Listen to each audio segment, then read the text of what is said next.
long as tama ang ating pinaglalaban, hindi na pwedeng maging bulag-bulagan tayo sa nangyayari sa ating lipunan ngayon. Hanggang kailan tayo magiging ganito? Hanggang kailan tayo maging sunod-sunuran sa mga hayop na politiko? Hanggang kailan kayo hindi magigising? Kaya sa 12, lumabas na kayo! Ayan, may kasabihan tayo, buong bansa lubog sa lubog sa baha dahil binoto ninyo ang Itbulaga. 1,000, isang tuwa, buong bansa lubog sa baha. Ayan, Bulaga. Yan ang kanta natin. Sabay. 1,000, isang tuwa, buong bansa lubog sa baha. Yan, Bulaga.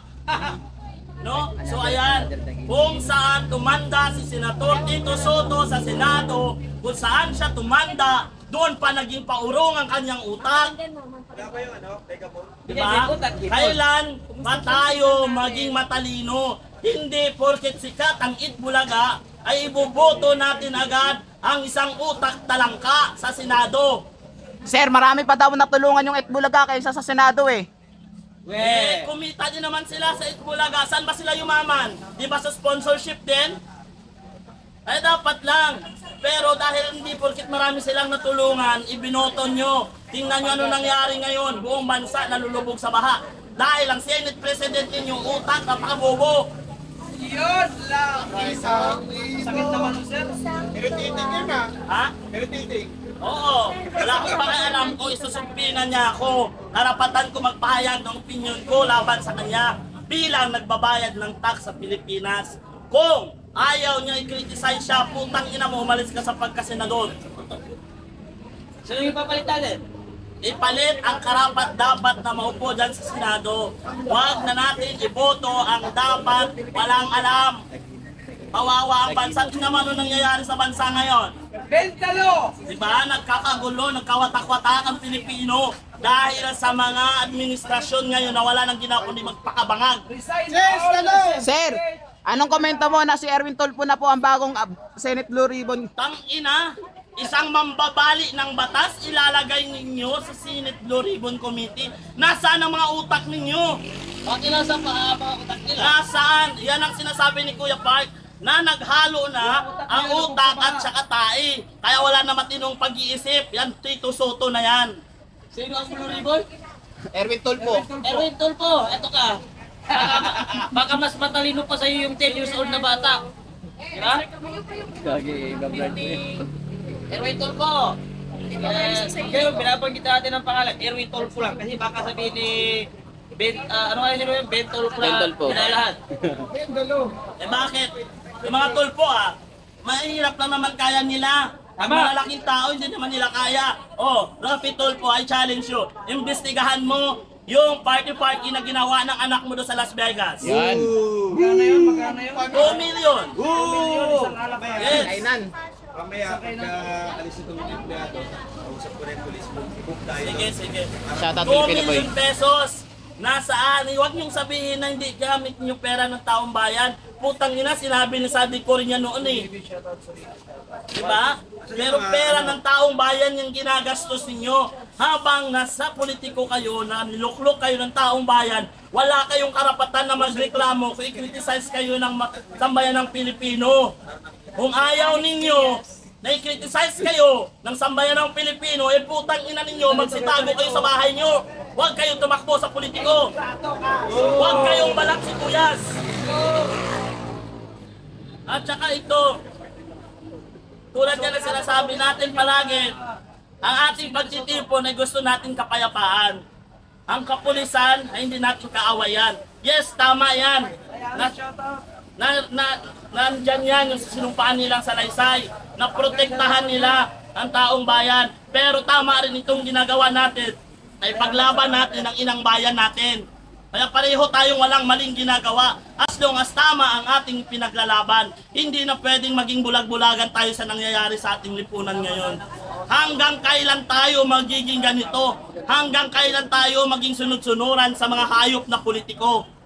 Hanggang kailan kayo hindi magigising? Kaya sa 12, lumabas na kayo! as long as tama ang ating pinaglalaban. Hindi na pwedeng maging bulag-bulagan tayo sa nangyayari sa ating lipunan ngayon. Hanggang kailan tayo magiging ganito? Hanggang kailan tayo maging sunod-sunuran sa mga hayop na politiko? Hanggang kailan kayo hindi magigising? Kaya sa 12, lumabas na kayo. Magsama-sama tayo. Ipakita natin ang pwersa ng ordinaryong Pilipino laban sa mga oligarkong politiko na wala nang ginawa kundi sirain ang bansang Pilipinas. Tandaan ninyo, hindi na gobyerno ang meron tayo ngayon. Sindikato na. Kung hindi kayo papalag, para saan pa? Magsama-sama na tayo. Wala nang pag-asa ang bansa natin. Tangina, nilagay nila ombudsman, si Boyeng Rimulya, ang daming kaso, ang daming nilabag na batas. Babaliin ang batas, ilalagay niyong ombudsman, nasaan ang kukutin niyo? Utak talang ka, bilang Senado, tandaan niyo to. Bilang Senado, may power kayo. Kasi nandyan yan, si Boyeng Rimulya, in-appoint lang yan, because by their profession. Pero nandyan kayo sa Senado, kasi binoto kayo ng majority. Kaya ang desisyon nyo pa rin dapat ang masusunod. Hindi yung maging sunod-sunuran na lamang kayo kay Bangag. Yes. Dumaan ba sa proseso? Hindi ah. Hindi, dumaan daw eh. Anong dumaan? Putang ina, nasa Supreme Court tayo. Dumaan ba? Sabi ng palasyo, dumaan daw sa tamang Eh putang ina, clear casto yan eh. Ayaw mo pag... Ano yan, dapat sunugin na yan. Tota kasi, magtataka ka. O ayan, baka sabihin nyo na namin kakasuhan nyo constitution. Putang ina nyo. Paano mo sunugin? Wala namang lighter, may lighter Wala. ka. 35 Stanford ang bahay ko, doon yung padala yung letter, mga putang nila kayo. Tandaan ninyo, panahon na para magsalita kayo, dapat patutusin, hindi ako pupunta ngayon. Kasi ang sakit, sama ng pakiramdam ko, pero hindi ko matitiis na maging tulog-tulugan na lang tayo sa nangyayari sa ating lipunan. Para nakikita yung... Hanggang kailan tayo maging tahimik, hanggang kailan tayo maging sunod-sunuran sa mga politiko.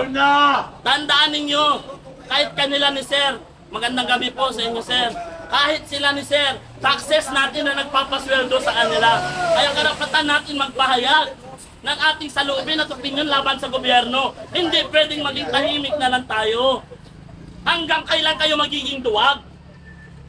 Hanggang kailan kayo magpapapi sa administrasyong ito? Sorry. Nasaan ang inyong tapang? Ang kailangan ng taong bayan ngayon ay warm body, hindi ang tapang sa social media. Magsilabas kayo sa inyong mga bahay, ipakita ninyo ang dignidad at prinsipyo ninyo na ilaban ang bayang ito sa mga sindikatong gobyerno na nakaupo ngayon sa kasalukuyan. Tayo ang nagpahiram sa kanila ng pansamantalang mandato na iyon para sa kanilang kapangyarihan. Ngayon, tayo din naman ang babawi ng mandatong pinahiram natin sa kanila. Sapagkat yung mandatong pinahiram natin sa kanila ay ginawa nilang kawalang hiyaan ang mandatong yun. Ang ginawa nila ay magnakaw ng magnakaw na magnakaw sa kaban ng bayan. Kaya tayo mga Pilipino, kailangan tayo ang mag-ayos ng problema nito sa bansa natin. Hindi tayo tutulungan ng ibang lahi sapagkat ang gusto ng mga ibang lahi ay magkakagulo ang Pilipino. Magkawatak-watak ang Pilipino dahil yan ang gusto ng CIA. Hindi pwedeng kontrol nila ang Pilipino. Tandaan po ninyo, ngayon pinayagan nilang gumawa ng ammunition sa may Sambales. Sa tingin ninyo, kung magkagera, magalit ang China, sinong unang gigirahin? Pilipinas, siyempre. Siyempre tayo kasi nandito sila gumagawa ng armas nila. So ano pa inaantay nyo? Huwag na kayo maging duwag, huwag na kayo maging tanga-tangahan pa. Lumabas kayo sa mga tahanan ninyo, iwanan nyo yan, isakripisyo ninyo ang isang araw. Dahil pag nagtagumpay tayo, pang matagalang solusyon yan sa ating bayan. Itong laban na ito, hindi lang naman laban namin, laban ito ng ordinaryong Pilipino na nakakaranas ng hirap at sakit sa administrasyong ito. Tandaan ninyo, gusto na ngayon ng administrasyon na patahimikin ang lahat ng social media. Lahat ng vloggers gusto nila isumpina. Putang ina ninyo, sumpina nyo lahat. Tandaan ninyo, nakalagay sa 1987 Constitution natin. Hanggat hindi nabali yun, nakalagay doon. No law can restrict the freedom of speech nor expression. Walang karapatan, walang batas ang nagpapahintulot para tayo'y patahimikin. Hanggat tayo'y nasa demokrasya pa. Kaya magsalita na kayo, lumabas na kayo. Karapatan natin magtipon-tipon, ipetisyon ang corrupt government of the states. Kailangan lumabas na kayo. Hanggang kailan kayo maging tahimik na lamang. Kaya kahit masama pakiramdam ko, pinihilit ko magsalita dito dahil sa mga putang inang mga senador na yan. Alam nyo, sabi, pwede tayo magpahayag ng opinion. Pero ang gusto ng mga senador, magiging sunod-sunuran tayo sa kanila. Hindi pwede yun, tayo ang papasweldo sa kanila. Dugot, pawis natin ang sinasahod nila bago nila tanggapin. Bago natin tanggapin ang sweldo natin, kinakaltas na sa pampasweldo sa mga putang inang politikong yan. Ay wag nyo napansinin yung pagmumura ko, mahilig talaga ako magmura dahil nakakabwisit ang mga putang inang yan. Ina talaga yan. Diba? Ang mga kababayan, pumunta na kayo sa 12, Liwasang Bonifacio. Magsama-sama tayo. Ipakita natin na hindi na tayo payag na maging tuta ng mga hayop na politikong ito. Ayop, yan sila. Guys, pwedeng atras pa tayo rito para makasino mga kasama natin. Sige, Atras. Aliado ng Senado, may shuttle bus. Pera na nga ng ordinaryong Pilipino ang pinapasweldo sa kanila, with bus pa sila.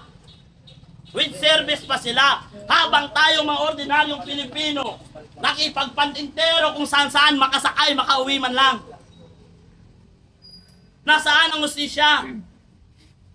Nasaan ang tinatawag na sinumpaang salaysay nila? Na ang boss nila ay ang mga ordinaryong Pilipino. Pero sa nangyayari ngayon, ano nangyayari ngayon? Nagiging tuta nila ang mga ordinaryong Pilipino.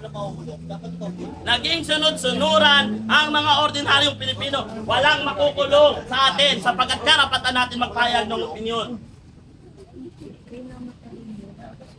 Karapatan natin magpahayag ng opinyon laban sa gobyernong ito. Kung hindi sila makikinig sa atin, ano ang dapat gagawin natin? Magkaisa, magsama-sama. Yung mga kapulisan natin na nandyan, hayaan nyo, pinamantayan lang din tayo. Tama. Pero ito lang po ang pakiusap ko. Lumabas na kayo sa 12. Huwag na kayong maging tanga-tanga pa. Come on.